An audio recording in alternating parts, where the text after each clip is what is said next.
This is absolutely Essendon. It's Smokin'Joe's Multi Mania. Yeah, we're going to give it another go. We're going to have another crack. Last week, only 3 out of the 5. Couple of letdowns. Will the gambling gods smile today? Half our audience is homeless as a result of your tips, which I had nothing to do with, incidentally. Yes, please go to the asterisks. Yeah. Well, we will be inserting the disclaimer again. But I might have to add a few extra sentences. Legal have had a look at it. Have they? And those they guys said that legal. everything that came out of our mouths last week was highly misleading. And litigious. Possibly. Yes. Okay. Anyway, so you're going to have another crack at it? Yes, we are. So the game is we're playing the Port, and they are head-to-head very firm favourites. And what are the numbers on that? Not unexpectedly, look roughly around $1.45-ish, and we're well There's over a glimmer $2. of hope for us. In other words. Well, they're not saying it's not. Yeah, that's right. So they're giving us something. Now, there's chance of a little precipitation during the day, but we're playing on Saturday night. Do you want to just explain what that means for some of our viewers out there? What? It might rain, man. Oh, thank you. Okay, so there is, and the ins, I think we should go straight into the ins and outs. So the ins for Essendon are as follows. I like to get straight into the ins and outs. The ins are as follows. 0. For us? Yes. Did the coaching panel take the week off? They felt, after last week's performance, that there was that no enormous performance against Fremantle. If it ain't broke...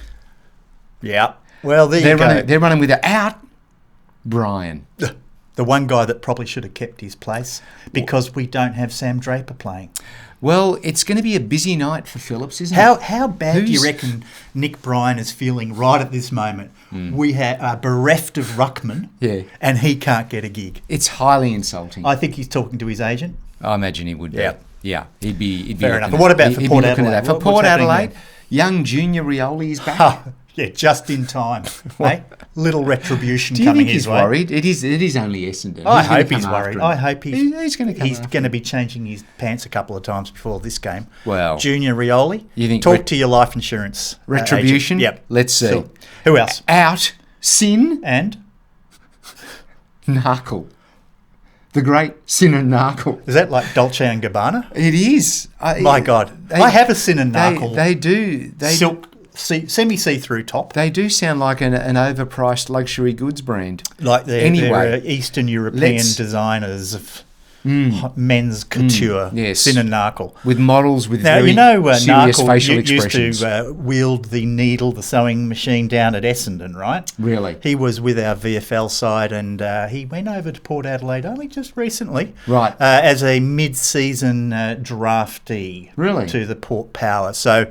good luck to... But he's not playing, is he? I think he's in? He's out. He's out. No, he's out. He's out. But I think he has been in. But anyway, okay. So, all right. So we've got to move on this. We want to find 5 selections. We missed last week. Now, someone in the comments section did suggest Essendon 1-39. That's, I suppose, going with the... Is that the number of years since our last premiership? Is it, what's that, 1-39 sounds about right? Yeah, well, it's certainly We're getting way past that midpoint. But the suggestion being that, of course, Port are coming off that bye. They're more... chewy on your boot, Port. More likely to lose at the MCG than win based on the last 5 games. After the bye, there's no question they're going to lose. Let's be honest. It's the hot streak. Right? Hot streak up against the curse of the bye. And which streak is hotter? Which will prevail. Yeah, true. Which will prevail. Well, they haven't played us since 98 at the MCG. Has it been that long? I think they'll need to get the GPS out to find their way down there. Right. Yeah. They might. Well, let's hope that it has that impact. So, getting back to that suggestion, it was, that Essendon likely to win, that would be a good factor. Yep. Don't know if I'm going to go for that. There's enough stress around it. If it's tight at the end of the game, I don't want to be worrying about whether the Dons sort of get up, whether they're 3 points down, 1 minute to go. You need a goal from Langford, and you need them to get. It's just too much stress for me. We've all got the defibrillator beside us on the sofa. Yeah, we don't need extra pressure. Yeah, they already take years off my life. Yep. I don't need anything more. But we value your suggestions. Thank you. Keep them coming. So, again, I'm looking at players in that 20-plus disposals area. So rules out our boys thing, doesn't it? does it for this weekend? No, of course it doesn't. I'm being cynical, you know. Because I've looked at a few in defence that maybe could be worth considering. But I've shortlisted again. Well, they'll get plenty of the ball down in defence. I want you to select one or two. Me? Okay, yeah. Why is it always on me? Well, it's not really. I've done the hard work, so you just have to choose from this. So the one with the asterisk on it is the preferred, is it? It's a hot list. Last week we looked over Dyson Heppel and he ended up coming through. Foolish of us. Yes, it really was. So I put him in the mix again for 20 plus disposals. Yeah, I'd agree Redmond with that. had a quiet night. He sure did. Is he due? Is he going to... Be careful with that word. Yeah. You know why. Mm-hmm. Due. Is he due? Due. Martin. Yep. Can we go back to the well again? Well, there's a push your luck element with that, isn't there? There is. Yep. And I've introduced Caldwell as well. I think he could have a busy night. And the one that... Look, can I just say one thing on Caldwell? The only issue I have, I think it's a good idea, but with Parrish back in the side, his time in the centre is going to be a little less than perhaps what it was 2 or 3 weeks back when he was sort of the man. All right. So, just keep that in mind. All right. No, that's a fair point. And the other one, I haven't sort of... let me throw it into the mix, is Hobbs, the Hobgoblin. Oh, the Goblin. The Goblin. Yeah. I was embarrassed that I didn't know that. No, well, we were both. I mean, it's a Generation X thing, I think. Yeah, it was. But thank you, everyone. Or Gen Z. I don't know what letter. Explain that nickname. I'm not sure. Yeah. So of those, do you want to come back to those, or you want to think about one or two selections of those? I'm big for Dyson Heppel, to be honest. You are? Yep. Okay, let's go that again. I think he's been averaging around 20-plus possessions for the last few weeks or few games. Shall we go for Redmond to...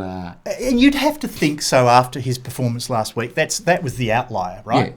I would have thought so. You would have thought so. That's right. I'm a big fan of the outliers, and so you would think that things now revert to the mean. So let's go Redmond and Heppel. Okay, let's do those two. Now, 25 plus possessions. Last week we suggested that Merritt was a better bet than Parrish, and we were right. Yeah, we were right because Parrish just fell short, but he came out of the blocks pretty hot. He looked good in the first quarter, didn't he? Follow-up game. Who do you think would be the better selection? Right. So I'm going to say Parrish this time. I believe that there's every chance that he's had his first game back, blown the cobwebs away, and the open expanses of the MCG suits him. He does like it. So I would be very confident in Is there a Parrish. chance that Merritt, we thought he might get tagged last week, he didn't. Is there a chance that Port would do that? Well, maybe, but what tends to happen is that I've noticed in recent weeks, Scotty's moving him into the forward line at different stages of the game. That's a factor. That will impact on his total possessions. Done. Okay. So it may or may not happen this week, but there's that chance. I think that's the new plan B. Okay, all right. Yep. Now, the other one, this is very controversial, but when you're doing a multi, you could put in Zach Butters for 25 plus disposals. Why would you put in a Port Adelaide player? Well, because... This is absolutely Essendon, yes, right? I know. And I'm not saying we're cheering it on. You want them to be successful. No, I do not want them. Good, thank you. So who are we going for? But the fact is, if and when Butters gets a ball... It's annoying, but at the same time, you got him in the multi and you'd be going, well, I'm glad it was him. Oh. It's that sort of rationale. Now, I don't think we're going to do it, but if you want to include that... That makes a lot of sense. So does it? You're lying on your sofa. Yes. We're getting smashed, but Zach Butters is racking up the possessions, and you're looking at the bank account. Yes. Go for it. That's the rationale. Makes a lot of sense. That we salvage something from what could potentially be terrible ashes of an evening. Yeah, good idea. Do you? Really? No. Okay. So, 15 plus disposals, I find they're not good value, but... Let me mention a couple of names. Give me a very quick thought. How many is this for? 15 plus disposals. Sure. Kelly is going to be busy down back. Kelly? Or Jake Kelly. Okay. I know you've been a little harsh on him. Or Durham. Okay. Well, look, I can tell you Durham averages just around the 15 disposal mark. He's pretty consistent. He is. He's very consistent, young man. It's not the sort of average where you get 31 week and none the next week. No, he's not that guy. He tends to be always around that 15 mark. That's right. That makes sense. And I think Kelly, depending exactly on his role, if he's playing more of a lockdown role, he may not get that many. But generally speaking, he's in and around that mark as well. Yeah. I guess it comes down to where the best value is. Well... They're both quite decent value. Right. Both of Durham less than Kelly. Kelly's well over $2, but I hear your theory. Hear your theory, and he's probably going to have a busy night, but I just don't know. Fair enough. Going with the backing the opposition theory, Horn Francis, 15 plus disposals. I hate to say it, but the only way he doesn't get 15 disposals is if he breaks a leg. Right, he'd probably still get 15. Probably. Yeah. But I understand what you're saying. Yes. Yeah. He's a damn good player. Would.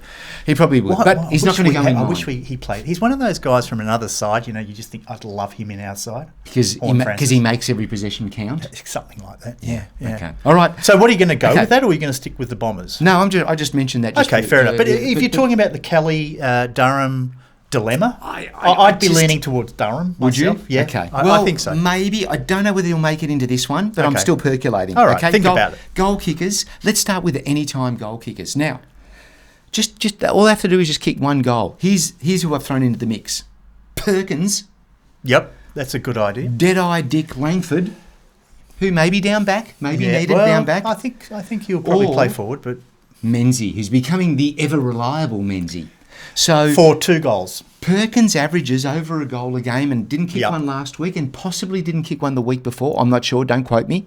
Menzies obviously is proving to be fairly regular. And, Langford, he kicked the very goal last week but went a little quiet after that. Yeah. So of those... As did the rest of the team. I want you to give me just one of those. We could go 2, but give me one of those. Okay, so thinking through this very quickly, Jai Menzies. I would go Jai Menzies. Really? You mentioned that it might be a little bit damp, which would suggest the ball could be on the ground a bit more than it normally is. Right. Peter Wright's still kind of finding his form, although he did have a very good first game back. I would imagine that Menzies being at the feet of those taller players is good for a couple of goals. I wasn't asking for 2. I was just asking for 1. I'm saying he's good for a couple. Oh, really? But if you want to just make it a 1, you want to go safe? Take for sure. Just take it easy. 1 goal in a canter. Speaking of 2 goals, if we decide to choose a player for 2 goals, Peter Wright last week, he let us down. So, that's a bit unfair, isn't it? Well, he let us down. You think he did it deliberately? He heard about our multi and went, fuck him. Possibly. I shouldn't say that word, should They're very spiteful. Yeah, fair enough. So what are you saying? He's going to bounce back? No. Well, will he bounce back? Or you got Langford, or may I suggest the highly contentious player of this week, the Weed. Oh, for God's sake! You can write your price. You for the seriously Weed. want to risk your life savings on the Weed? Look, every week. There's always something surprising that lets your multi down. Yep. So if you lean into a surprising result... That's not a surprise. That is a miracle. Okay.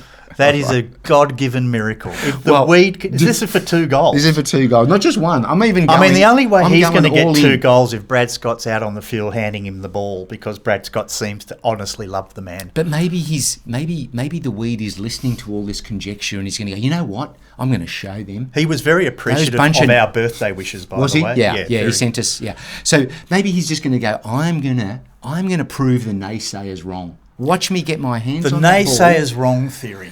Yeah. Do you think, and if you do, that's going to make this multi, based on the selections that we've got percolating, a very decent price, probably 10, 12. What are they paying, $50 for him to get 2 goals? $3.25. That's close. We're getting close anyway. Yeah, look, I hear where you're coming from. All jokes aside, he's got to respond. He has to. Because the man hasn't kicked a goal since Jesus was knee-high to a grasshopper. Well, it's been that long. He had a bit of a bag against the Cats, and then he kicked 2 against Port Adelaide, as it happens. The following week. Fine, it's your money, not mine. But I understand where you're coming from, and I think, that's why I've thrown him into the mix. But it could be stupidity. It could be the height of stupidity. Of course, it's going to be at the end of the game. Of course, he wasn't going to kick a goal. Yeah. But let's go for it, because I tell you what, I'm not comfortable with $6 payouts. I like something that's double-digit payouts. So will that get us to the double digits? Trying to be too rational is often the path to failure. Yeah, don't think about it. Yeah, good. It's worked for us for a long time. So let's throw the Weed in. So Weed for 2 goals. Weed. Okay, so let's wrap up. Weed so how for much 2. Does that get us? Weed for 2. Just roughly. Weed for 2. Yep. Who did you go? This is the final. This is the final. You went Menzies. Yeah, Menzies for one. For a goal. Yep. Then we've got 25 plus disposals. Darcy Parish. Please make them Bomber count. for life. Please make them Darcy count. Darcy Parish. He's going to stay. I think he will. Stay. We'll talk about that in our forthcoming news segment. Right. Okay. Are we doing more segments? We are. How many are we going to do? Only because people keep asking for it. I can't keep up. Okay. And then What else? Dyson and Redmond for 20 plus disposals. Add all that up at the time of recording, somewhere around $12. Don't quote me, all right? But we'll provide the exact figure on the screen, hopefully, if we can do that. There you have it. There's That's your path juicy. to riches. That's juicy. How to turn small money Well, into don't big say money. path to riches. That's Come to again a us. little misleading. But We've got our asterisks. yeah. No, it sounds exciting, and it certainly it? does add a different dimension to just simply watching the game and praying for a Bombers victory. More than that, how are you feeling now that we're closer to the game? We're just over 24 hours. How are you feeling about, given now that we know the selections, we know that Brad Spott is sticking with the weed, how are you feeling about it all? Well, I'm feeling better than Patrick Voss. He's another one talking to his agent Do you too. reckon he would be? Seriously. Yeah. No, I'm still quietly confident about this. I think, we had a bad game last week. There's got to be, a bit like Wiedemann, there's got to be a response. And, the whole coming off the bye, playing on the MCG against us for the first time since whenever it was, 98, I feel that we might be able to get the jump on them. And if we can, and with our home support, I'm still pretty confident we can do them. All right. And do Rioli while we're at it. Oh, likewise. Okay. All right. I'm feeling. You feel good about that? I'm feeling okay, but right. I do think it's going to go down to the wire, Dreamtime G-esque. Quick question. What Yes. was the time limit on this video? I said no more, absolutely, than 6 minutes. Fine. Okay, we're right on the target then. Good. Okay. Well timed. Thanks Speed it up. Thanks very much. Thanks, Thanks, for guys. watching. Good luck, Yeah. and always gamble safely. Remember, Yeah. your family's more important than your wallet. Is that fair enough to say? Is that the latest thing they say? Aren't you a fountain of wisdom? Yeah. But if you All do right. win a stack of money, don't let your wife know. Yeah. All right? Or your husband. Or both, depending on what your preferences are. Yes. Let's not shut anyone out. That's right. We are very inclusive. Highly inclusive. Highly. Okay. Thanks again for watching. See you later. We're out. Cheers. Go the Dons. Bye-bye.